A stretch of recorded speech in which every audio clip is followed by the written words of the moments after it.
ঘরটা যা লাগা যে বিয়া করতেছিস তো দাওয়াত তো দিবি ভালোভাবে। এটা দিলাম তো দাও। আমার দাওয়াত কি মানুষের তো জানাই বিয়ে করবি না? ও হ্যাঁ এমনি মানে না জানা শুনে বিয়ে করে দিতেছিস। না জানা বিয়ে করব বিয়ে দিলাম বিয়ে। ঘরটা যা লাগা যে বিয়া করতেছিস তো দাওয়াত তো দিবি ভালোভাবে। এটা দিলাম তো দাও। আমার দাওয়াত কি মানুষের তো জানাই বিয়ে করবি না? ও হ্যাঁ এমনি মানে না জানা শুনে বিয়ে করে দিতেছিস। না জানা বিয়ে করব বিয়ে দিলাম বিয়ে।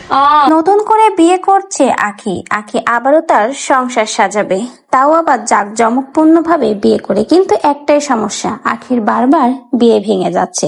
আর এই জন্য আখি কিন্তু এবার ডিসিশন নিয়েছে সে কাউকে জানিয়ে আর বিয়ে করবে না, কারণ তার বিয়েতে অনেকেরই নজর লাগে। হ্যাঁ ভিউয়ার্স, এবার ভিডিওর মাধ্যমে এই কথাগুলোই প্রকাশ করলো আখি নিজ মুখে। হঠাৎ কেন এরকম একটা ডিসিশন নিল আখি? তাহলে চলুন বিস্তারিত ঘটনাটা এখন জেনে নেওয়া যাক।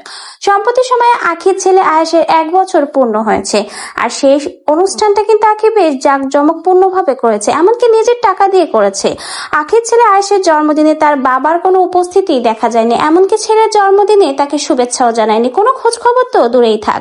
তারপরেও কিন্তু আখির ছেলে আয়েশের জন্মদিন থেমে থাকেনি, বেশ ধুমধাম করে আয়োজন করে আখি তার ছেলের জন্মদিন পালন করেছে। এবং সেই অনুষ্ঠানে আখি কিন্তু একটা প্রশ্নের সম্মুখীন হয়। অনেকেই আখিকে জিজ্ঞেস করেছে আখি কবে বিয়ে করবে। তাদের প্রশ্নের উত্তর হিসেবে আখি জানায় সে তো বিয়ে করতে চায়, কিন্তু কিছু কিছু সকলের নজর লাগে তার উপরে, এজন্য বারবার তার বিয়েটা ভেঙে যায়। কিন্তু আখি এবার ডিসিশন নিয়ে নিয়েছে সে বিয়ে করলে কাউকে জানাবে না, কারণ না জানিয়ে আখি এবার তার বিয়ের কাজটা সেরে ফেলবে। তাহলে কেউ আর তার বিয়ে ভাঙতে পারবে না, আর তার উপরে কারো শকুনের নজর লাগবে না। তো ভিউয়ার্স, এই কথাগুলো কিন্তু আখি আয়েশের জন্মদিনের হলুদ সন্ধ্যার দিনে প্রকাশ করে, কিন্তু কথাগুলো বলেছিল একদম মজার ছলে।